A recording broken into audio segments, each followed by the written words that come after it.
Evolution is a fact. It's a fact which is established as securely as essentially any other fact that we have in science.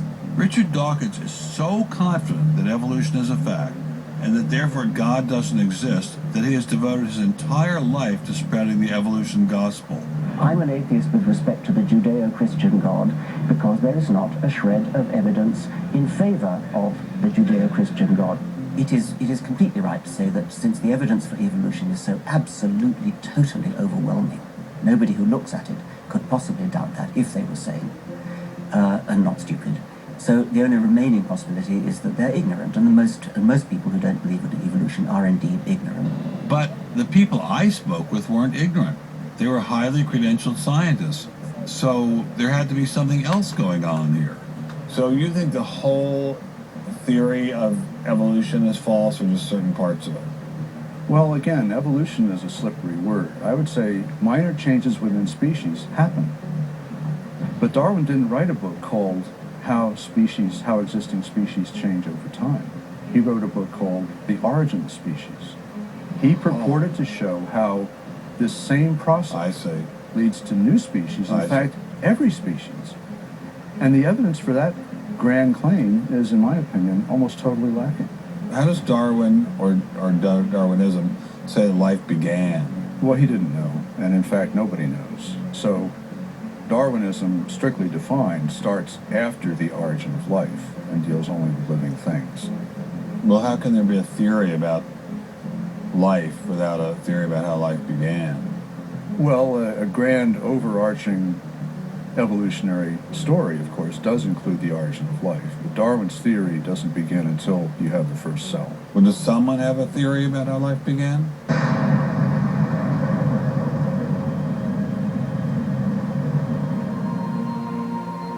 This is the story of a small planet in space called Earth. For a typical Darwinian explanation of how life originated, Dr. Wells directed me toward this documentary. The chemical elements essential for life, hydrogen, oxygen, carbon, and nitrogen, were now in place. What was needed was a way of combining them. Perhaps the energy came from lightning. Whatever it was. Excuse me? Whatever it was, energy managed to arrange these chemical ingredients in just the right way. Whatever it was? I was hoping for something a little more scientific. The most popular idea has been that life emerged spontaneously from primordial soup. In 1953, Stanley Miller mixed water, methane, ammonia, and hydrogen to simulate the early Earth's atmosphere. Then he ran electricity through it in an attempt to jumpstart life. It didn't work. While the initial results seemed promising, 50 years later, most serious scientists have abandoned this approach in favor of alternate theories. Prominent Darwinist Michael Ruth attempted to explain one of them to me. He wasn't kidding. How did we get from an inorganic world to the world of the cell? Well, one popular theory is that it might have started off on the backs of crystals. My crystal ball. Molecules piggybacked on the back of crystals forming, and that this led to more and more complex. But of course, the nice thing about crystals is every now and then you get mistakes, mutations, and that this opens the way for natural selection. But at one point there was not a living thing, Yeah. and then there was a living thing. How did that happen? Well, this is I just told you.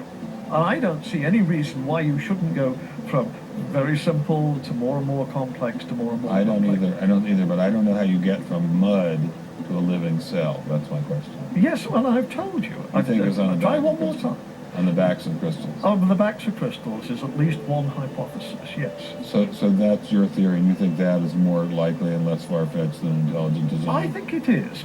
I wouldn't put Ben Stein's money on Dr. Roos's joyriding crystals, but it did make me wonder, what were the chances of life arising on its own?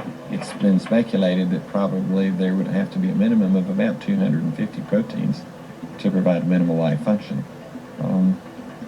If that's really true, then I think it's almost inconceivable that life could have happened in some simple step-by-step way. Okay, so the simplest form of life requires at least 250 proteins to function. What's so difficult about that? Welcome to the Casino of Life. Who wants to spin for a chance to win? Oh, sure. I'll give it a shot. What do I win? Take a look at this. Huh? How about the world's first single-cell organism? This perfectly aligned string of proteins could be yours. Now, take a spin.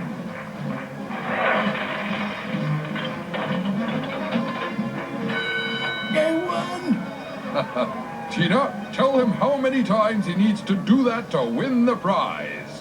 250. That's right, folks, and all in the correct order. But that's impossible. We've heard that before, haven't we, Richard? Come on, Mother Nature, do your thing. You stupid machine! I hate you!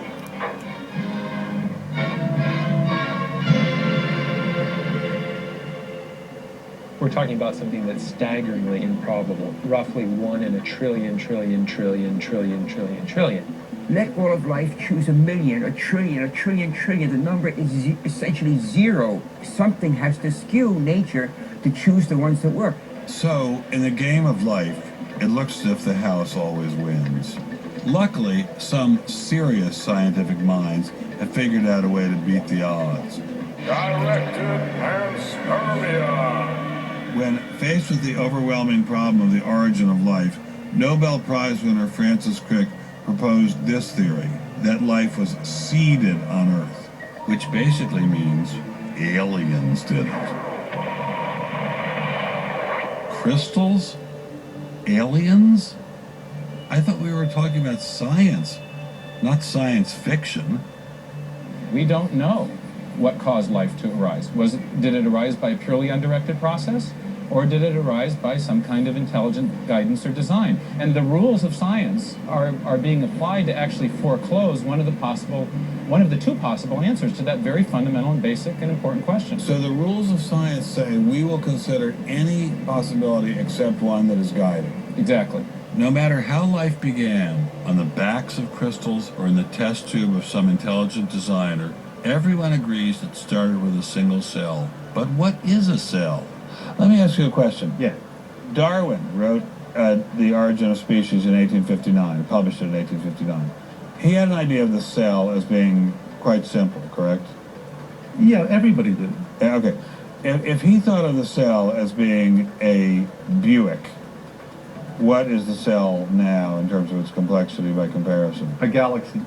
If Darwin thought a cell was, say, a mud hut, what do we now know that a cell is? More complicated than a Saturn V. So what is in a cell as far as we know now? A world that Darwin never could have imagined. I needed someone who could give me a glimpse into this world. So we went to molecular biologist Doug Axe. Think of a cell as being a nanofactory, a factory where, on a very small scale, digital instructions are being used to make the components of the factory. Here we have the famous DNA double helix. You can see the two helical strands that are intertwined and wind around each other on the outside of the molecule. This is the material that stores all of our genetic information. In higher life forms, this will be the equivalent of something like a gigabyte of information stored in the molecules that form the individual chromosomes, all packed within the nucleus, which is a tiny fraction of the entire cell size. So what does DNA do?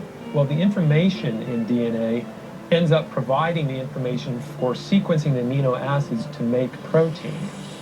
We have information in a one-dimensional form that provides the information for a three-dimensional form.